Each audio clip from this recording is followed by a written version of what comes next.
ఇదే బీసీల హక్కుల కోసం నేను ఒక వ్యక్తి మరణించడం అది రాష్ట్రం అంతా కూడా ఒక్కసారిగా ఉలికి పడేలా చేసింది.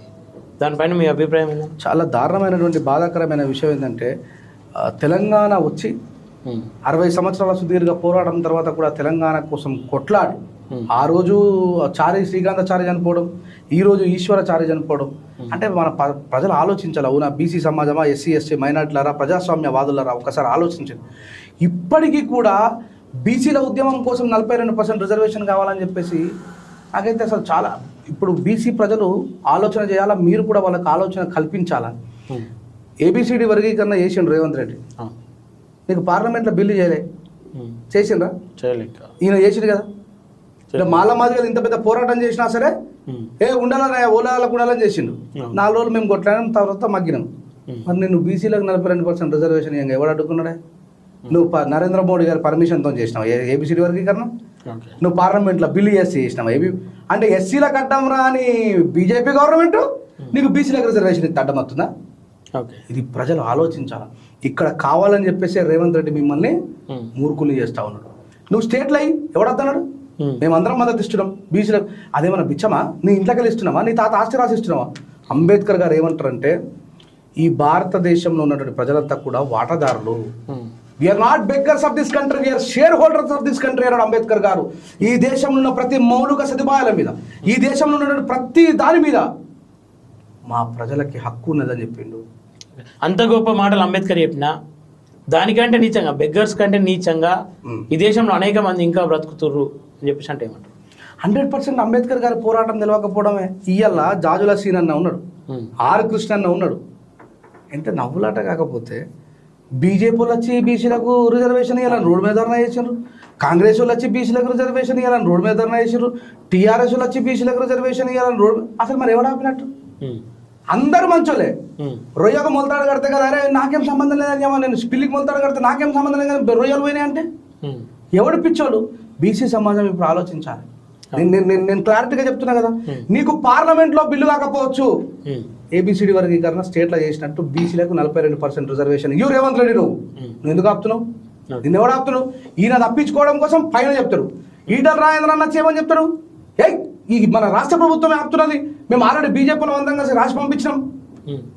నేను అదే అంటున్నా, సమాజం అర్థం చేసుకోవాలి. బీసీలు ఎప్పుడు కూడా ఓట్లేసే మిషన్లలాగా కాకుండా మీకు ప్రాతినిధ్యం వహిస్తున్నటువంటి లీడర్లలో కూడా ఏం నిజాయితీ ఉన్నది ఆలోచించుకోండి. ఇలా ఒక చారి పోయి పెట్రోల్ పోసుకొని అగ్గి పెట్టుకునే పరిస్థితి దాకా వచ్చిందంటే బాబాసాహెబ్ అంబేద్కర్, మహాత్మా జ్యోతిబా పులే, మాన్యశ్రీ కాంశీరాం, బీసీలు ఈ దేశంలో సింహభాగం, వాళ్ళు తలుచుకుంటే దేశం ఉల్టాపల్ట అవుతుంది అన్నాడు.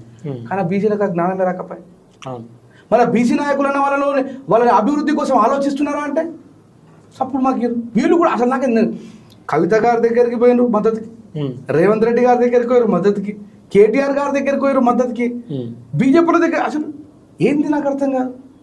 ఇక్కడ బీసీలు అభివృద్ధిలోకి రావడం, బీసీలు గొప్ప వాళ్ళుగా నిర్మాణం కావడం మన నాయకులకే ఇష్టం లేదేమో ఆలోచించాలి. బీసీ నాయకులకు అంటారు. 100%. లేకపోతే ఇలా ఒక చారి ఎందుకు చచ్చిపోతాడు? చారి చచ్చిపోవాల్సిన పరిస్థితి ఎందుకు ఏర్పడుతుంది? ఇంత బలమైన లీడర్షిప్ మేము ఎత్తుకుంటాం. మేము మందకృష్ణ కావచ్చు, మేము మాలమాదిగూరం ఎంత లొల్లి పెట్టుకున్నాం, మేము ఎప్పుడు బీసీల అభ్యున్నతి కోరుకున్నాం కదా. మేము చెప్తున్నాం 42% రిజర్వేషన్ ఇవ్వ రేవంత్ రెడ్డి. నేను ఎవడు ఆపుతున్నాడు? నేను ఇయ్యంగా ఎవడు అడ్డుకుంటే అప్పుడు మాట్లాడమని ఇంటి మీద మేము ధర్నా పోతాం. నిన్ను ఎవడు అడ్డుకోలే. నువ్వు ఏబిసిడి వర్గీకరణ చేసిన బీసీలకు 42% రిజర్వేషన్ ఇస్తే మేము అందరికంటే హ్యాపీగా ఫీల్ అవుతాం. వాళ్ళకి వాటర్ రావాలని బాబాసాహెబ్ అంటే ఇలా బీసీలకు 42% అనగానే మళ్ళీ ఎస్సీలు వచ్చి వాళ్ళ పర్సెంటేజ్ పెంచాలని చెప్పేసి వాళ్ళు అంటారు, అటు ఓసీలు పెంచాలని చెప్పేసి అంటారు, ఎస్టీలు పెంచాలంటారు. ఇదంతా కూడా ఒక గందరగోళంగా కనిపిస్తుంది అని చెప్పేసి అంటారు. 1947 మనకు స్వేచ్ఛ వచ్చిన కాడ నుంచి ఇప్పటిదాకా ఎస్సీలలో, ఎస్టీలలో, బీసీలలో, అగ్రవర్ణాల్లో ఉన్నటువంటి పేదలలో ఆయా ఎబిలిటీ సంపాదించుకొని గొప్ప వాళ్ళైనందరినీ పక్కన పెట్టు ఎంపైరికల్ డాటా అంటారు దాన్ని. అవును, లేనోళ్ళకి కదా ఎస్సీలలో ఎదిగిన వాళ్ళని తీసి పక్కన పెట్టు. అరే ఆల్రెడీ 2 సార్లు రిజర్వేషన్, 3 సార్లు 4 సార్లు రిజర్వేషన్ ఉపయోగించున్నావు. బీసీలలో కూడా చాలా మంది ఈ 27% రిజర్వేషన్ అనుభవించరు. అసలు రిజర్వేషన్ ఉపయోగించుకుని అందరూ ఒక క్యాడర్ చేసుకొని చేయి నేను ఎవడన్నాడు? నువ్వు పెంచు అంటే నేను ఇంతకెళ్ళి బిచ్చం అడుగుతున్నావు పెంచు. అంటే అధికారంలో ఉన్న వాళ్ళే కదా వాడుకునేది. ఇప్పుడు చాలా మంది మంత్రులుగా ఉన్న వాళ్ళు కావచ్చు, ఇంకా అనేక మంది ఎమ్మెల్యేలుగా ఉన్న వాళ్ళు ఇప్పటికి కూడా దళిత కార్డు మీద ఎమ్మెల్యేలుగా గెలుస్తా ఉన్నారు. అది ఓట్లు వేస్తున్నటువంటి ప్రజలు ఆలోచించుకోవాలి.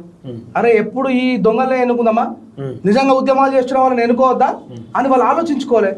నేను ఎప్పుడు ఓటర్లను చైతన్యం చేసే బాధ్యత లేదా? 100% ఉన్నది. నేను ఎప్పుడు చేయాలి చెప్పు?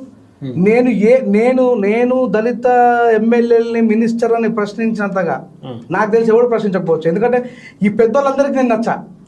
నేను లీడర్లకు నచ్చా, క్యాడర్కి నచ్చుతా. రాయసేన అంటే ప్రశ్నిస్తారని చెప్పి వీళ్ళకి నేను పోతేనే మమ్మల్ని ఎప్పుడు తిరుగుతారని చెప్పి భయం ఉంటుంది. నేను వాళ్ళని ఎందుకు వ్యక్తిగతంగా తిరుగుతా?